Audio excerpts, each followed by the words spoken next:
अस्सलाम वालेकुम, नमस्कार, सत श्री अकाल एंड गुड इवनिंग। मैं हूं आरजू काज़मी और आप देख रहे हैं पॉइंट ऑफ व्यू। हमें जी आज ज्वाइन किया है साजिद तारड़ साहब ने। आप सब सर को जानते हैं और हमारे शोज में आप देखते ही रहते हैं।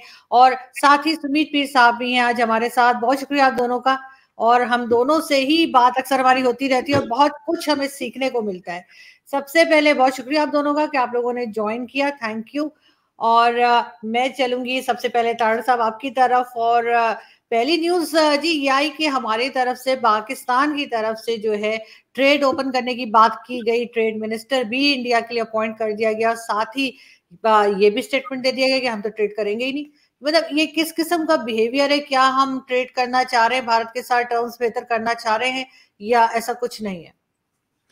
देखिए, सबसे पहले तो मैं समझता हूँ आरजू, आपका शुक्रिया और आपके देखने वालों को मेरी तरफ से बहुत बड़ा प्यार, सलाम, प्रणाम, सत श्री अकाल। और दूसरा मैं शुक्रिया अदा करना चाहूंगा सुमीत पीर साहब का कि उन्होंने टाइम दिया, ज्वाइन किया। I have always enjoyed him. He is a breeze to the social media. तो आपने जो सवाल किया वो देखें, इसके पीछे बैकग्राउंड ये देखें कि भारत के साथ मैं, अगर मेरी पर्सनल ओपिनियन पूछी जाए तो मैं हमेशा कहता हूं कि आप हर चीज तब्दील कर सकते हैं, पड़ोसी तब्दील नहीं कर सकते। और भारत के साथ जब तक आप डायलॉग नहीं करेंगे, अच्छे रिलेशनशिप नहीं आप कोशिश करेंगे, आप अपने आप को आइसोलेट करके बैठे रहेंगे बंद करके, तो इसमें से जीत किसकी है? किसी की भी जीत नहीं। तो मेरे ख्याल में डायलॉग भी होना चाहिए, ट्रेड भी होना चाहिए। ट्रेड जरूरत है दोनों मुल्कों की। और दूसरा ये कि 21st सेंचुरी में अब ये दौर ऐसा है कि ये नफरतें नहीं होनी चाहिए, कदूरतें नहीं होनी चाहिए, मोहब्बतों का दौर होना चाहिए मेरी नजर में। This is what my opinion. लेकिन अब मैं थोड़ा सा पाकिस्तान की तरफ करना चाहूंगा कि वहां पे कंफ्यूजन क्या है, सिचुएशन क्या है। हमारे पिछले कुछ अदवार से जो वहां पॉलिसीज अडॉप्ट की गई हैं, उस वजह से अब देखें आप, सिर्फ वो भारत को इस पे तो वो सियासत कर रहे हैं ना, कि भारत के साथ बातचीत नहीं करनी, ये सियासत है। ये वक्त की जरूरत या कंट्री के बारे में नहीं सोच रहे, अपनी सियासत के बारे में सोचते हैं। अब उसमें ये देखें कि इन्होंने हालात खराब, अब अमेरिका के साथ हालते जंग है, चाइना के साथ, चाइना इनसे नाराज है, अफगानिस्तान, इनके बॉर्डर के ऊपर अटैक हो रहे हैं, टीटीपी बिल्कुल बहुत सख्त, उनका सिर्फ ईद पे उन्होंने, ईद की वजह से जंग बंदी की थी। जंग बंदी वहां करते हैं जहां जंग शुरू हो। तो इन अंडर गिवन सर्कमस्टांसेस तीन पार्टियां इस वक्त जो सामने चल रही हैं। एक पार्टी पाकिस्तान को आग लगाने के पीछे फिर रही है, उनके हर वर्कर की जेब में माचिस है, वो कहते हैं अगर हम नहीं तो कुछ भी नहीं। दूसरी पार्टी के ऊपर करप्शन के चार्जेस हैं। तीसरी पार्टी जो है, मेरे ख्याल में सारे सिनेरियो से सबसे ज्यादा जो मुस्तफीद होगी, जिसको फायदा होगा, वो फेस पार्टी है। और एस्टेब्लिशमेंट बार बार ये रिक्वेस्ट कर रही है कि जी आप हमें इन्वॉल्व ना करें। मैं जिससे डिसएग्री करता हूं, क्योंकि ये सारे मैस के अंदर जब आप खुद वन पेज करते रहे हैं, आप खुद एक हाइब्रिड सिस्टम क्रिएट करते रहे हैं। आज आपकी मॉरल रिस्पॉन्सिबिलिटी बनती है कि जो मैस आपने क्रिएट किया उसको साफ करें। लेकिन ये जो आपने जो मुझे अर्ली क्वेश्चन में कहा कि मैं समझता हूँ बड़ी अच्छी बात है कि ट्रेड मिनिस्टर को अपॉइंट किया इंडिया में। मैं समझता हूँ डायलॉग शुरू करना चाहिए, मैसेज क्रॉस द बॉर्डर जाना चाहिए। Modi administration to very well, और शहबाज शरीफ, उनके आपस में जो कम्युनिकेशन एक आइस थी, ब्रेकर हुआ उसमें। और मेरे ख्याल में वक्त की जरूरत है कि दोनों ममालिक को सोचना चाहिए वेयर वी आर हेडिंग। हमारे 70-74 साल की हिस्ट्री में हमने कौन सी आइडियोलॉजी, कौन सा हरबा नहीं इस्तेमाल किया। आपने जंगें भी कर ली, आपने एक दूसरे के साथ शरारतें भी कर ली, सब कर लिया। लेकिन मेरे ख्याल में moving forward it has to be a decent relationship as a good neighbours. उसकी सख्त जरूरत है, बल्कि पाकिस्तान को तो सख्त जरूरत है इसमें। बिल्कुल आप ठीक कह रहे हैं। लेकिन सुमित जी क्या कहेंगे आप? क्या भारत इंटरेस्टेड होगा इस चीज में कि वो ट्रेड ओपन करे पाकिस्तान के साथ? और उससे पहले मैंने एक न्यूज और भी पढ़ी है, जो कि हो सकता है तारड़ साहब ने भी देखी हो, कि इंडिया जो है वो फास्टेस्ट ग्रोइंग इकोनॉमी बनने जा रहा है। तो अगर ये खबर सही है तो बहुत सबसे पहले मुबारक हो आप लोगों को। लेकिन ये कि हम भी उससे कुछ सीखना चाहेंगे। तो पहले आप इस बात का जवाब दे दीजिए, फिर मैं तारड़ साहब से पूछूंगी इकोनॉमी का। जी, पहले बात तो नमस्ते Arzoo ji, thank you very much for the invitation. Tahir साहब, thank you very much for joining, really appreciate it sir. Ma'am, let me come to the topic. देखिए, अभी जो हमें थोड़ा मैक्रो पर्सपेक्टिव में से समझना पड़ेगा how are the things looking, and that will answer the question. तो इसमें इंडिया पाकिस्तान वाली बात नहीं, I will try to be from a very, I will give a very logical perspective. अभी जो इंडिया का अगर आप ट्रेड देखेंगे, अभी अगर आप देखें पहली बात, यहाँ Germans were here to do FTA, European Union president was here to do FTA, Britishers wants to do FTA, Australia के साथ एफटीए हो गया, यूएई के साथ एफटीए हो गया है, it is already done, and France wants to do FTA. तो यूरोप में जो तीन बड़े पावर है, फ्रांस, जर्मनी और यूके, तीनों एफटीए करना चाहते हैं, यूरोपियन यूनियन एफटीए करना चाहती है। प्रॉब्लम क्या आरजू जी, और यूएई और ऑस्ट्रेलिया वाली बात तो हो ही गई, प्रॉब्लम क्या, जो रेजिलियंस ऑफ सप्लाई चेन्स हो रहा है, when people are moving away from China, what is the next alternate? Next alternate is India. अभी मैं आपको एक डाटा देता हूँ, our exports are today in the tune of 1 billion metric tons, और एक ऑपरेशन गति और एक सागरमाला प्रोजेक्ट है जिसमें पोर्ट्स को और जो इनके बीच में कॉरिडोर्स को डेवलप किया जाता है, within 6 years from now the target is 2.5 billion metric tons, so ये 1.5 गुना बढ़ेगा, right? So exports from last year to this year has increased by 100 billion dollars. So अभी जो परिस्थिति देखेंगे, because of the China, what China did with the virus, a lot of options are opening up. US के हम number 1 trade partner हैं, हमारा number 1 है China के बाद, and the trade with US is only $20 billion in our favor. तो moreover हम balanced trade है. European Union के साथ हम number 1, number 2 trading partner हैं, while as with China they lose $300 billion in doing trade with China, while as with us they are almost balanced. ये France की कवायद है, जर्मनी की कवायद है, यही कवायद आपकी इसकी यूनाइटेड किंगडम की भी है। अब ऐसी परिस्थिति में ट्रेड के ऑप्शंस और इंफ्रास्ट्रक्चर बहुत खुल रहा है। Now the thing is that I will be very candid ma'am, the trade with Pakistan is our optional, but with Pakistan it's a compulsion, for us it's a option, for Pakistan it's a compulsion. I will be very direct here. तो अब उसमें पाकिस्तान में क्या problem दिख रही है ma'am, I because जो message जैसे मैं देखता हूँ, द पीपल जिसको जो भी थोड़ा बहुत मेरा सर्कल है, द पीपल आई नो, देखिए पाकिस्तान में there are 2 centres of power, एक तो एस्टेब्लिशमेंट है और एक गवर्नमेंट है। अब किसके पास रियल पावर है, इंटेंशन क्या है? पीछे डॉक्ट्रिन आया था कि जी हम 100 साल तक भारत के साथ पीस करना चाहते हैं, बट आज वो डॉक्ट्रिन कहाँ है? आज हमें ये भी पता है कि देखिए जो बाजवा साहब कहते हैं और जो आपकी गवर्नमेंट कहती है, does it fall in tender? It does not. मतलब चलती किसकी चलती? आप बोलेंगे बाजवा साहब की चलती, बाजवा साहब कहते जी पीस करिए, okay, but honestly ma'am I will tell you very directly, जो हम बाजवा साहब की बात यहाँ लेते हैं, we take him on face value, we don't take him on place value. There is a difference between taking on face value and place value. क्यों? There are couple of things I will tell you. First of all, अभी शरीफ साहब आए तो उन्होंने कल वो एक Palestine में घटना हुई थी, एक रिपोर्टर मारी गई थी इजराइल से या व्हाटएवर जो भी इंसिडेंट था, उन्होंने उसमें कश्मीर और इंडिया को ले लिया अपने ट्वीट में कि भाई Kashmir and India. So logically बताइए what we have got to do with a reporter getting killed in Israel? मतलब उसमें इंडिया और कश्मीर का तो कोई लेना देना ही नहीं है। That is the first thing.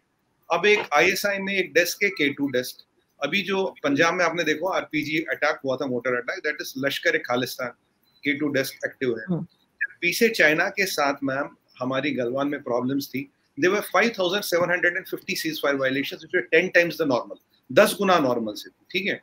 आपके 40 जहाज चाइना के अस्कर्डू एयरपोर्ट पे थे और they can any day land है, वो वहां क्या कर रहे हैं?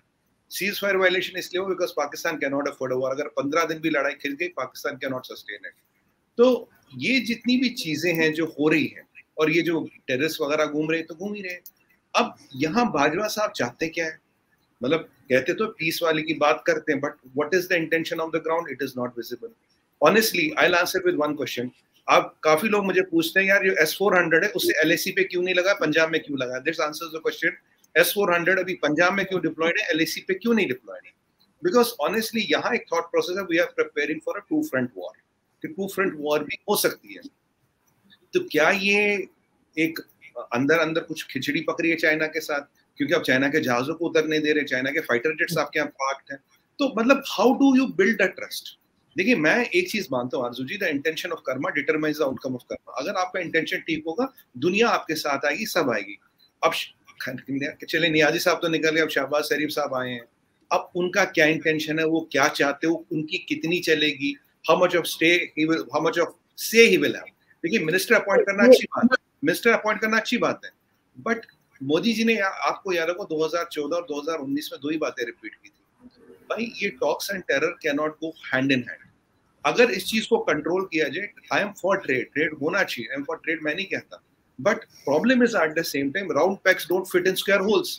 ये भी एक समस्या है जिसको हमें समझना पड़ेगा, सीखना पड़ेगा और जानना पड़ेगा। इंडिया के पास बिल्कुल, मैं आपकी बात को समझ रही हूँ और मैं यही चीज तार साहब की तरफ लेके चलती हूँ। तार साहब, किस तरह से काम किया जा सकता है कि ट्रस्ट बिल्ड किया जा सके? देखिए, जो पिछले 70-75 साल है, अल्टीमेटली बेबी स्टेप्स लेने होंगे, लेकिन उसमें मैं जिस तरह अर्ज करना चाहूंगा कि इस वक्त पाकिस्तान की जरूरत इकोनॉमिक जो टर्मोइल है उससे निकलना है, इंस्टेड ऑफ मूविंग। अच्छा, दूसरा कि हमने Pakistan has suffered huge loss in terrorism. Afghanistan की वजह से पाकिस्तान को जितना लॉस हुआ है, they have learn their lesson out of it. अब देखिए, उसमें ये एक दिन में तो होने वाला नहीं है सब कुछ, लेकिन ये जिस तरह के आप ट्रेड मिनिस्टर वहां जाना है, ये भी मैं समझता हूँ एक बेबी स्टेप है। जिस तरीके से पिछली एडमिनिस्ट्रेशन तो दरवाजे लॉक करके बैठी हुई, वो कहते थे जब तक 370 के पीछे नहीं जाओगे हम आपसे बात ही नहीं करेंगे। लेकिन मेरे ख्याल में ये जो इन्होंने ये ट्रेड मिनिस्टर वहां पे भेजा, चले एक स्टेप तो लिया उन्होंने। और दूसरे आगे स्टेप है दूसरा, जिस तरह मैंने कहा कि इत्माद या वो जो ट्रस्ट फैक्टर होता है, उस पे दोनों साइडों पे बेबी स्टेप्स लेने होते हैं, चलते हैं। और मैं यहाँ ये अर्ज करता चलूं कि जब भी हालात दो कंट्रीज के अंदर ठीक होने शुरू होते हैं, दोनों तरफ से एक ऐसे एलिमेंट्स भी होते हैं जो खराब करने के लिए भी तैयार होते हैं, चाहे वो रिलीजियस कार्ड हो, चाहे वो किसी और एजेंसियां जिनके इनसे मुफाद रिलेटेड टू दैट। लेकिन जो मैं एक ओवरऑल बात कर रहा था कि इस वक्त देखिए, दोनों कंट्रीज के जो पॉलिटिकल लीडर हैं, वो they have said in their speeches that we have to start fighting against the poverty. दोनों के विल तो जरूर है। और दूसरा, उसमें मैं खासकर जिस तरह पीर साहब ने फरमाया कि ये जो कंफ्यूजन है कि बाजवा साहब से बात की जाए या सियासतदानों से बात की जाए, इसमें सिर्फ इंडिया कंफ्यूज नहीं है, दूसरी दुनिया भी सारी कंफ्यूज है। बल्कि पहली दफा ये हुआ है कि जब डोनाल्ड ट्रंप पीरियड में यहाँ पे खान साहब आए तो बाजवा साहब साथ आए थे। ये भी एक फैक्टर, क्योंकि वो चाहते थे कि स्टेक होल्डर जो सारे जो हों, कल को सियासतदान चेंज हो जाए लेकिन मेन जो स्टेक होल्डर है वो भी साथ विटनेस बने हमारी डील्स के। तो ये एक फैक्टर पाकिस्तान के अंदर इशू है। पाकिस्तान के अपने एक इंटरनल कई प्रॉब्लम है जिनको रिजॉल्व करना बड़ा इंपॉर्टेंट है। लेकिन इस वक्त जो under given circumstances, economy is the major issue, corruption is the major issue. अब मैं जिस तरह मुझ पे एक खासकर मेरे जो पाकिस्तानी भाई हैं अक्सर मुझ पे एक एलिगेशन बड़ी आसानी से लगा देते हैं कि शायद मैं पाकिस्तान बैशिंग करता हूं। पाकिस्तान बैशिंग नहीं है, ये मेरा पाकिस्तान के लिए प्यार है। मेरा उसकी वजह यह है कि मेरी मदर लैंड है, मेरा माय मादरे मिलत है। अब मुझे ये बताएं कि आप इंडिया के साइज के हिसाब से आप बहुत छोटे हैं पाकिस्तान। आप एक साल में 126 से 140 नंबर पर आए करप्शन में। भारत आपसे बहुत बड़ा है, वो सिर्फ एक पॉइंट इंक्रीज हुआ है, वो 85 से 86 पे गया। अब जब करप्शन आपके बोन मैरो में, आपके कल्चर का हिस्सा बन जाए, बाहर से डॉलर लाना आसान है, इतना मुश्किल नहीं है, लेकिन वो डॉलर रुकते नहीं पाकिस्तान में, वो फौरन बाहर निकल जाते हैं। यही मैंडेट था इमरान खान का, जिसको वो डिलीवर करने में फेल रहे हैं। पाकिस्तानी कौम के पास ये एपेटाइट था, वो चाहते हैं तरक्की करें, करप्शन रुके। और मैं यकीन कर लें कि मैं I have gone to India several times myself. People to people, इतनी एक दूसरे के साथ इतनी चाहत है, इतना प्यार है, कल्चरल है। और दूसरा, हम लोग सदियों से इस रीजन में रह रहे थे, और people to people, they're so much attract, they have love and feelings for each other. लेकिन कुछ एलिमेंट हमारी साइड पे ऐसे हैं जिनको रिलेशनशिप सूट नहीं करते। यही बात दूसरी साइड पर भी है। लेकिन ultimately we have to overcome all of these issues, क्योंकि दुनिया आगे जिस तरह जा रही है, उसको हालात के अंदर आपको एडजस्ट करना पड़ेगा। ट्रेड और आप जिस तरह मैंने आपको अपनी ओपनिंग स्टेटमेंट में कहा था, आप हर चीज तब्दील कर सकते हैं, नई ला सकते हैं, खरीद सकते हैं, लेकिन पड़ोसी तब्दील नहीं हो सकता। यहाँ पे मैं ये भी कहूंगा, ये भी कहना जरूरी होगा, कमजोर Pakistan is not in favour of India. बिल्कुल आप ठीक कह रहे हैं, लेकिन ताड़ साहब, आपके पड़ोस में किसी चीज में आग लगी हो तो आप एंजॉय नहीं कर सकते चीज। बिल्कुल सही बात, बिल्कुल ठीक कह रहे हैं। और इसीलिए हम चाहते हैं कि थोड़ा पाकिस्तान में बेहतरी आए और इंडिया के साथ भी टर्म्स बेहतर हो। लेकिन ताड़ साहब, नई गवर्नमेंट जो आई है उसको आप किस तरह देखते हैं? सबके सब इस वक्त लंदन बैठे हुए हैं, अजीब घबराए हुए हैं, किसी किस्म का कोई डिसीजन ले नहीं पा रहे हैं। नहीं, मैं एक्सप्लेन करना चाहूंगा कि इस वक्त पाकिस्तान की situation in short words.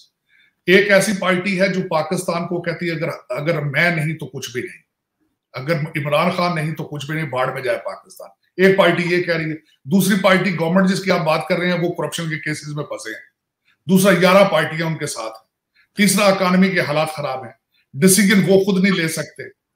London जाने की वजह ये थी कि वो जाके देखें, इस वक्त पाकिस्तान के अंदर हालात, कई चीजें आपको इशारे मिल रहे हैं। बाजवा साहब को रिटायर फौजियों की मीटिंग करने की क्या जरूरत थी, लेकिन हालात ऐसे नागुज़ीर बन चुके हैं। मीटिंग फोन पे हो सकती थी, जूम पे हो सकती थी, सारी गवर्नमेंट छोड़कर लंदन जाना क्यों जरूरी था? हालात खराब है। तो मैं असल में ये बता रहा हूं कि आपके सिग्नल इशारे, पाकिस्तान में तो मैं समझता हूं मैं वाहिद आदमी था जो इनको कहता था कि श्रीलंका बनने वाले हो, लेकिन मैंने कल से अपनी स्टेटमेंट चेंज कर ली है। श्रीलंका आपसे बहुत बेहतर है, आप अफगानिस्तान बनने जा रहे हो। उसकी वजह क्या है? श्रीलंका के अंदर रेट ऑफ लिटरेसी बहुत ज्यादा, 92% पढ़े लिखे लोग हैं, बहुत छोटा कंट्री है, वो ओवरकम कर लेंगे। आपके अंदर इंतशार और इतनी मजहबी पार्टियां, टीएलपी और टीटीपी और दूसरे जो आपने सारी चीजें हैं, वो जब सारा कुछ जलेगा तो कुछ भी नहीं बचेगा। मैं मुसलसल ये कह रहा हूं कि जो भी डिसीजन मेकर्स हैं, they have to step up, make a decision within hours and days. ये हालात इतने खराब हैं। चाइना आपसे नाराज है, अमेरिका के साथ आप हालते जंग में जा चुके हैं, आप अफगानिस्तान वाले बॉर्डर से आप सेफ नहीं है, और भारत के साथ रिलेशनशिप आपके सामने है, लोस्ट इन द हिस्ट्री। ये तो अभी ये शहबाज शरीफ साहब ने ट्रेड मिनिस्टर भेजा, एक बेबी स्टेप है, इससे ज्यादा कुछ भी नहीं है वो। लेकिन आपको ये चाहिए, आपके पास विल होनी चाहिए। मैं हमेशा एक चीज कहता हूं, आपके दो अलमिये हैं, एक आप करप्शन से नहीं निकल रहे और दूसरा नेशनलिज्म नहीं। नेशनलिज्म के बगैर नेशंस सर्वाइव ही नहीं कर सकते। आपका सबसे बड़ा इशू ये है। परवेज मुशर्रफ साहब हालांकि डिक्टेटर थे, लेकिन मुझे उनकी एक बात बहुत पसंद थी। उन्होंने वायद एक लीडर थे रिसेंट पीरियड के, जिन्होंने कहा था पाकिस्तान फर्स्ट। इनको भी सोचना होगा कि पाकिस्तान की बेहतरी की तरफ सोचें, अपने पड़ोसियों के साथ रिलेशनशिप बेहतर करें। ये तनकीद बराए तनकीद और एक दूसरे के साथ पोकिंग, एक दूसरे के साथ शरारतें, ये छोड़नी पड़ेगी। You have to come to the terms. मैं ये समझता हूं। और अगर आप ट्रेड करते हैं भारत के साथ, आपके 50% इकोनॉमिकल प्रॉब्लम आपके ठीक हो जाएंगे। आप बॉर्डर साफ करें, एक दूसरे के साथ एतमाद की फजा पैदा करें, ये बहुत जरूरी है और वक्त की जरूरत है। ये मैं ये अर्ज करना चाह रहा था। मैं सारी जिंदगी पॉलिटिकल साइंस पढ़ता रहा हूं, सारी कंट्रीज को देखता रहा हूं। आपको you have to come to the terms. और दूसरा, हम लोग we are living there since centuries. We have originally, अगर सोचा जाए, we have so many similarities to each other.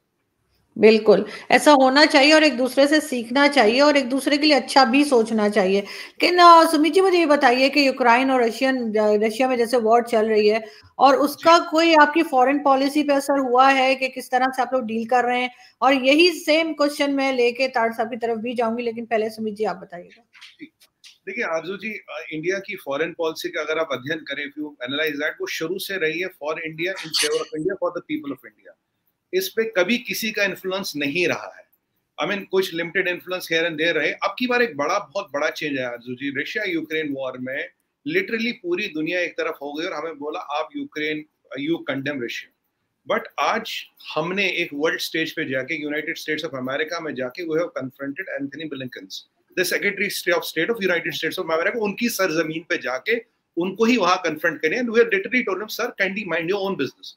उन्होंने, अब यूएस में दो चीजें होती है जहां से ना वो when they do the pin prick diplomacy, एक होती है ह्यूमन राइट्स, एक होती है डेमोक्रेसी।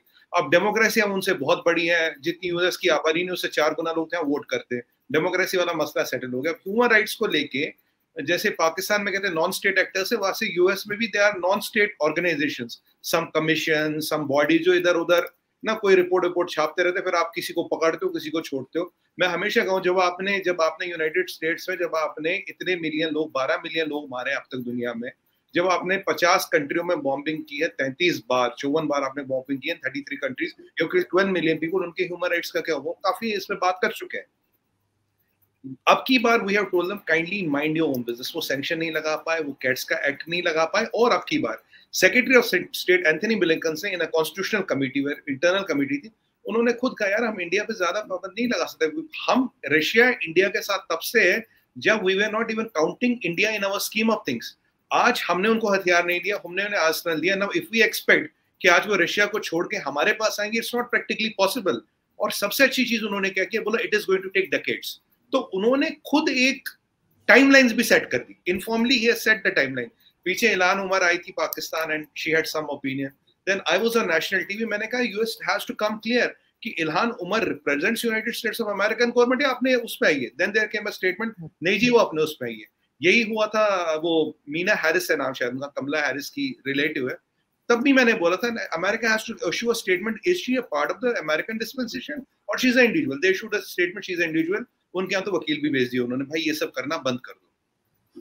तो ये जो इंडिया का इमरजेंस आया है in the national stage, where we have even told United States of America, जो भी आपके डिप्लोमेटिक टूल्स रहे, I call them diplomatic tools, they will not work on us, they will not deter our policy। जो हमारा दोस्त है, जो हमारे लोग के इंटरेस्ट में, आरजू जी मैं मानता हूँ 135 करोड़ लोगों का इंटरेस्ट सबसे पहले, उनकी दाल रोटी, उनकी सलामती, उनकी बहबूदी सबसे पहले है। तो आपको पुतिन से क्या स्कोर सेटल करना आप कर लीजिए, आपको यूक्रेन की क्या मदद करनी आप कर लीजिए। और हम एक वाहिद मुल्क है जिसने 40 हरक्यूलिस जहाज भर के 8 जिसमें दवाई, खाना पीना, जरूरियात जिंदगी, वो यूक्रेन भेजा। ना हमने बम भेजा, ना बारूद भेजी, ना तोप भेजा, ना सिपाही भेजा, ना ही माइन भेजी। And we have always maintain one status, we are for unilateral ceasefire, because लोग का मरना रुकना चाहिए। Americans try to push us, आपको याद होगा यूके ने पुश करने की कोशिश की, फ्रांस कुछ बोला नहीं, जर्मनी ने की, then they backed out, then eventually the world got to know. Germany ने भी एक प्रेस रिलीज इशू किया था, we can not dictate policy terms to India. ये बोरिस जॉनसन साहब भी कह गए, ये फ्रांस से तो खैर बोला ही नहीं, ओलाफ साहब ने भी ये कहा, और यूरोपियन यूनियन की प्रेसिडेंट यहाँ आती है अपना ट्रेड डील करने के लिए, और बोरिस जॉनसन साहब ये कहते हैं भाई दिवाली से पहले ये ट्रेड डील कर लो, because that is the emergence of India on a world stage where we say we will determine our policy which is in the interest of people. ये पहले इंडिया नहीं करता था, ऐसी चीजों को थोड़ा अवॉइड करता था। Credit goes to prime minister Modi and doctor Jaishankar for having this, getting this impossible make it possible। और कोविड में हमने सबकी मदद की। आज भी हम कह रहे हैं रशिया यूक्रेन कॉन्फ्लिक्ट में आरजू जी, दुनिया में 30% वीट की शॉर्टेज हुई है, क्योंकि दुनिया का 30% वीट जाता था रशिया यूक्रेन से। हमने बोला जितनी भी वीट की शॉर्टेज है हम देने को तैयार है, जो पैसे दे सकता है दो, जो नहीं दे सकता will give free of cost. HCQ का पैसे नहीं लिया, वैक्सीन का पैसा नहीं लिया, फूड एंड एड का पैसा नहीं लिया। So we have always stepped up to the occasion as a responsible power. Afghanistan में भी हमने भेजा वीट, जो पाकिस्तान ने काफी दिन तक रोके रखा। I don't know reasons why did they stop it, but ठीक है, मतलब we are rising to the occasion and doing what is in our best interest। और आपको ये होगा लास्ट कॉर्ड समिट में we committed 5 billion doses of vaccine। अब जहां अमेरिकन वैक्सीन $20 के आसपास है, हमारी वैक्सीन $2 के आसपास है, with an efficacy of 80-85%। बिल्कुल, तो ये सारी चीजें हम टेबल पे ला रहे, हम अपना इंटरेस्ट ही प्रोटेक्ट नहीं कर रहे। We are also rising to the occasion, जहां वर्ल्ड को जो चीज चाहिए हम उनको दे दें। और हमारी एक लास्ट चीज बोलूंगा, मैं ये कई बार बोल चुका, our foreign policy is neither Pakistan centric, neither it is China centric, it is India centric for the people of India, for the good of people of India. बिल्कुल आप ठीक कह रहे हैं। मैं ताड़ा साहब आपकी तरफ चलूंगी, आप क्या कहेंगे कि जो यूक्रेन वॉर जो चल रही है रशिया की, उससे पाकिस्तान में क्या फर्क पड़ा है? लेकिन ये है कि मैं और ताड़ा साहब की तरफ से भी कह रही हूँ कि हम दोनों बड़े फैन हैं आपके फॉरेन मिनिस्टर के, और हम चाहेंगे कि आप हमें दे दीजिए डॉक्टर जयशंकर, और यहाँ से आपको जो चाहिए ले जाइए, यहाँ से जो सवाल चाहिए वो ले जाइए। डॉक्टर जयशंकर साहब जो है, मैं प्रिविलेज टू बी मेरी एक्वेंटेंस रही उनकी, जब यहाँ पे वो वॉशिंगटन डीसी में रहे, एम्बेसी में वो रहे, और कहते हैं मजे में डिप्लोमेट है, इसमें कोई शक नहीं है उनके, बल्कि उनकी Mrs from Japan, wonderful couple. अब मैं कंपैरिजन ये करना चाहूंगा यूक्रेन का और रशिया का, उसमें और उस नो ऑफेंस टू पीर साहब, उसमें थोड़ा सा मैं ये कहना चाहूंगा, एक तो पाकिस्तान की फॉरेन पॉलिसी को कंपेयर करना भारत की foreign policy, it doesn't make any sense, number one. उसमें वजूहत बता दूं, एक पाकिस्तान के अंदर ड्रामा इस वक्त खान साहब ने जो क्रिएट कर रखा है कि हम दोस्ती चाहते हैं, गुलामी नहीं चाहते। हम जी अपने इंडिपेंडेंट फॉरेन पॉलिसी के लिए जंग लड़ रहे हैं। हालांकि इनके मोहिद यूसुफ साहब ने खुद फरमाया और खुद कई दफा अपनी तकरीरों में ये कह चुके हैं कि जब तक आप मुआशी तौर पर आजाद नहीं होंगे, आपकी मुआशियत जो है, इकॉनमी पांव पे खड़ी नहीं होगी, आपकी आजादाना फॉरेन पॉलिसी हो ही नहीं सकती। चाइना से पैसा आ रहा है तो चाइना के साथ कंडीशन है, अमेरिका से पैसा आया अमेरिका के साथ कंडीशन है। ये तो बिल्कुल एक नाइव, एक स्टूपिड किस्म का क्वेश्चन। एक तो उसको मैं बिल्कुल नहीं उसको कंपेयर करूंगा, लेकिन आपके हालात थोड़ा सा, आपने यूक्रेन का पूछा तो मैं थोड़ी सी करेक्शन कर दूं। जब खान साहब रशिया गए थे तो उस वक्त आपका जो यूक्रेन में एम्बेसडर था Pakistani, he was supporting Ukraine और खान साहब वाज सपोर्टिंग रशिया। करेक्ट। देखिए कितना तजाद आपकी फॉरेन पॉलिसी। अब उसके साथ मैं ये कहना चाहूंगा कि फॉरेन पॉलिसी तो बाद की बात है, पहले आप कोई अपनी इकोनॉमी की पॉलिसी बना ले। 3.5 साल के बाद खान साहब के बाद जो आजकल तकरीरों में कह रहे हैं कि मैंने पाकिस्तान की इकोनॉमी को बचा के रखा था, तो इमरान खान साहब को भूल गए हैं। शौकत तरीन साहब ने जाते ही कहा था, जो उनके फाइनेंस मिनिस्टर थे, कि इनकी कोई फॉरेन पॉलिसी थी नहीं, इनकी कोई इकोनॉमिक पॉलिसी थी नहीं। तो एक तो वहां से डिस्काउंटर हो जाते हैं। अब मैं जो बात करना चाह रहा था कि भारत के रिलेशनशिप दुनिया के साथ इस वक्त, उसमें भारत बिल्कुल ठीक है, बिल्कुल मैं एग्री करता हूं समित भाई से कि India first, everything for India, वो वेरी अप्रिशिएटिव। अब उसका इशू जो चल रहा है कि अमेरिका की वीक फॉरेन पॉलिसी, इस वक्त जो कुछ दुनिया में हो रहा है, मैं दो चीजें खासकर भारत और पाकिस्तान के हवाले से कहना चाहूंगा। अगर अमेरिका स्ट्रांग होता तो आज इमरान खान साहब ये उनका मरासला लेके गलियों में ना फिरते वहां। अगर अमेरिका की फॉरेन पॉलिसी स्ट्रांग होती तो रशिया से तेल लेकर फिर +2 ना होता इंडिया का, यहां भारत का ना होता। ये सब क्यों हुआ है? क्योंकि इस वक्त अमेरिका जो है वो अपने अंदरूनी इंतशार में बिजी है। बिजी क्या है? फंसा हुआ है बड़े बुरे तरीके से। यहां पे आधा कंट्री समझता है कि Joe Biden is not their president, आधा कंट्री समझता है उनसे इलेक्शन चोरी हुआ है। उसके बाद MBS मोहम्मद बिन सुलेमान सऊदी अरेबिया का बाइडेन का फोन नहीं उठा रहा। नॉर्थ कोरिया हर दूसरे बाद हमला अपना नया तजर्बा कर रहा है। इरबिल में, इराक में US काउंसिल पे अटैक हुआ है, अमेरिका उसका जवाब ही नहीं दे सका। चाइना ताइवान को टेक ओवर करने लगा, अमेरिका को पता ही नहीं इनको। मुझे ये बताएं, जनरल मिली इस वक्त अमेरिका का सबसे बड़ा आर्मी मैन तो वही है। उसकी काबुल के अंदर इंटेलिजेंस फेल्योर हुई और उसकी दूसरी इंटेलिजेंस फेल्योर हुई कीव के अंदर। उन्होंने फरमाया था कि जिस दिन रशिया अटैक करेगा, कीव 3 दिन बाद खत्म हो जाएगा। कीव आज भी खड़ा।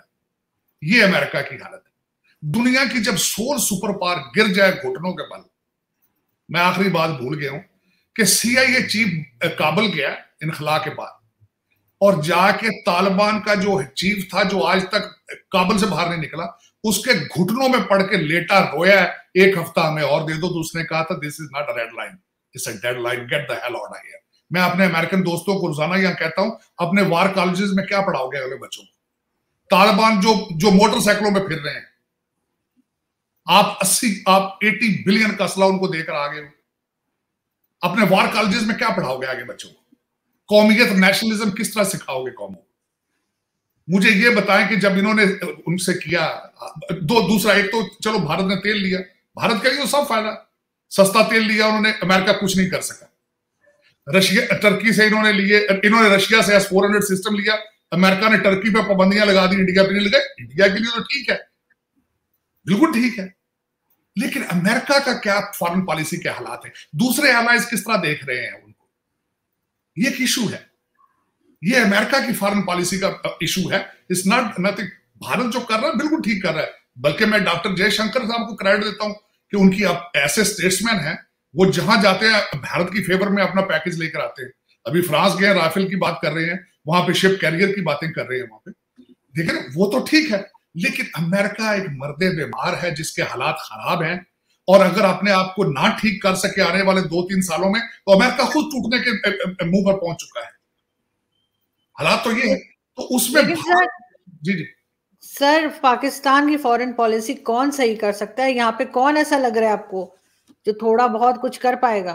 जी देखें, मैं पाकिस्तान की फॉरेन पॉलिसी नहीं, ओवरऑल पाकिस्तान रेस्क्यू करने के बारे में जो मैं सोचता हूँ as a student of political science, जिन लोगों ने देखे ना, आप एक गाड़ी मैन्युफैक्चर करते हैं, उस गाड़ी को डिसअसेंबल करना पड़े तो आप ही उसको डिसअसेंबल बेहतर कर सकते हैं जिसने मैन्युफैक्चर की। आज के हालात बनाने वाले कौन है? ये आपको भी पता, सबको पता है। आज जहां पहुंचे हैं आप, उसके पीछे उस इस सारी फैक्ट्री को असेंबल करने वाले कौन है, जो आज बार बार कह रहे हैं कि हम न्यूट्रल हो जाएंगे। इस जगह पे लाके हम न्यूट्रल किस तरह हो सकते हो? इसको डिसअसेंबल भी खुद करो ना यार। जिन्होंने ये मास्टर क्रिएट किया है, उन्होंने इस मास्टर को ठीक करना है।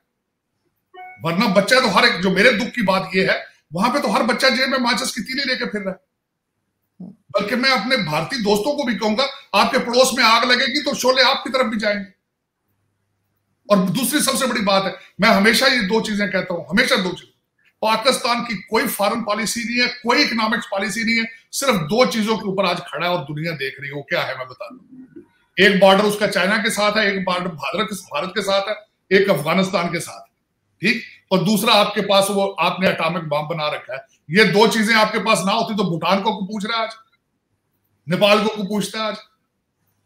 सिर्फ क्योंकि आप एक रीजनल प्रॉब्लम बन सकते हैं, दुनिया इस नजर से आपको देख रही है। और मैं हैरान हूं इस वक्त तक, आज की डेट तक, कि जो भी स्टेक होल्डर है, मैं ये नहीं कहना चाहता पाकिस्तान में कौन स्टेक होल्डर है, सारी दुनिया को पता है मैंने क्या छुपाना है, लेकिन वो डिसीजन क्यों नहीं ले रहे किसी चीजों के बारे में? वो स्टेट को क्यों नहीं बचाने के लिए जा रहे? देखिए, सियासत अपनी जगह होती है, स्टेट अपनी जगह होती है, हुकूमत अपनी जगह होती है, स्टेट अपनी जगह होती है। इस वक्त your state is under threat, your state is under threat. आप देखें, सऊदी अरेबिया से एक डॉलर नहीं उन्होंने दिया, तालियां उन्होंने बहुत बजाई हैं, एक एग्रीमेंट नहीं किया। आप यूएई से पैसे मांग रहे हैं, एक पैसा नहीं उन्होंने दिया। आप चाइना आपसे नाराज हो, एक पैसा नहीं देना चाहता आपको। मेरा आपने हर जगह पैसे मांगने की कोशिश कर ली है, दुनिया क्यों नहीं देना चाहती? क्योंकि आपका ट्रैक रिकॉर्ड भी ठीक नहीं है। $11 बिलियन आपके रिजर्व है, उसमें से 9 बिलियन तो सारे लोगों के पैसे पड़े हैं कंडीशंस के साथ, चाइना के और सऊदी अरेबिया के। और मैं समझता हूं कि इस वक्त जो लंदन भी गए हैं, घबरा कर गए हैं, क्योंकि इकोनॉमिक हालात बहुत खराब है। लेकिन अगर वो कहते हैं समझ, वो मैं जिस तरह वो शेर अक्सर कहता हूं, जाने ना जाने भूल ही ना जाने, बात तो सारा जाने है। देखिए ना, जिस तरह कबूतर बिल्ली को देखकर आंखें बंद कर लेता है, इस तरह सारा पाकिस्तान आंखें बंद करके बैठा है। बिल्ली चली थोड़ी जाएगी, बिल्ली तो खड़ी है वहां पे। और श्रीलंका ने आपके जो अंदर इस वक्त जो खान साहब आखिरी जो हरबे लगा रहे हैं, मैं हमेशा एक चीज कहता हूं, रिलीजियस कार्ड कभी इस्तेमाल सियासत में नहीं करना चाहिए, बहुत खतरनाक होता है।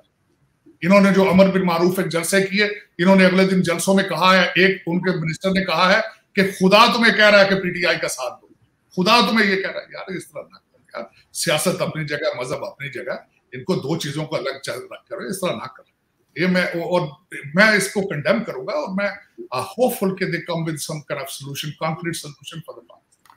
बिल्कुल आप ठीक कह रहे हैं। डॉलर तो खैर आज 193 तक पहुंच गया है, लेकिन हम उम्मीद करते हैं कि जो हमारे भारतीय दोस्त हैं और भारतीय साथी हैं, वो भी यही चाहेंगे कि पाकिस्तान में हालात जो हैं वो बेहतर हो जाएं। बहुत शुक्रिया आप दोनों का कि आप लोगों ने ज्वाइन किया। थैंक यू थैंक यू जी जी जी जी। तो ज्यादा एक बात कहना चाहता हूँ। देखिए, सबसे पहले तो मैं साजिद साहब का दर्द देख रहा हूँ, ये अमेरिकन है आज की डेट में, बट इनका जो दर्द है कंट्री के लिए, I can feel that, so that is much appreciated sir. एक दो चीजें आरजू जी जाते जाते, सबसे पहले पाकिस्तान की फॉरेन पॉलिसी, साजिद साहब सही कहते हैं ही नहीं।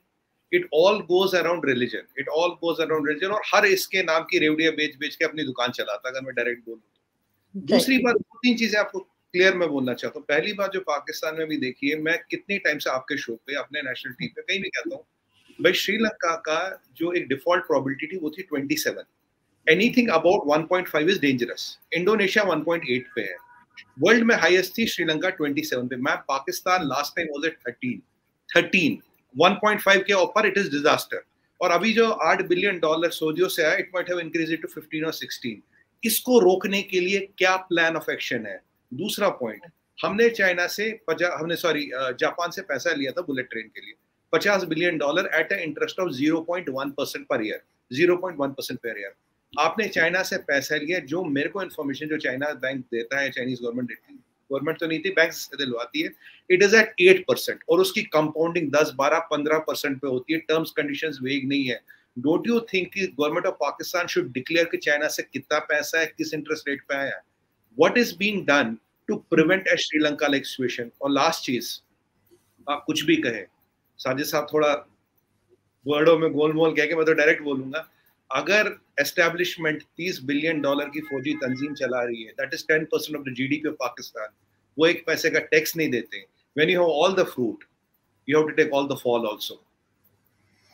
बिल्कुल ठीक कह रहे हैं आप, थैंक यू सो मच। और हम सब एग्री करेंगे इस बात से, और सबको ही अंदाजा है और सबको ही मालूम है कि एस्टैब्लिशमेंट, हम जाहिर है कि अपनी फौज को ही कह रहे हैं, और सब कुछ उन्हीं के हाथ में पाकिस्तान में आज से नहीं सालों से। लेकिन इस वक्त पता नहीं वो क्यों कुछ ठीक करने के लिए तैयार नजर नहीं आते और खामोश हैं और अलग अपने आप को दिखा रहे हैं, लेकिन अलग खैर होते नहीं है। बहुत शुक्रिया आप लोगों का कि आपने ज्वाइन किया। Thank you. खुश रहो सब।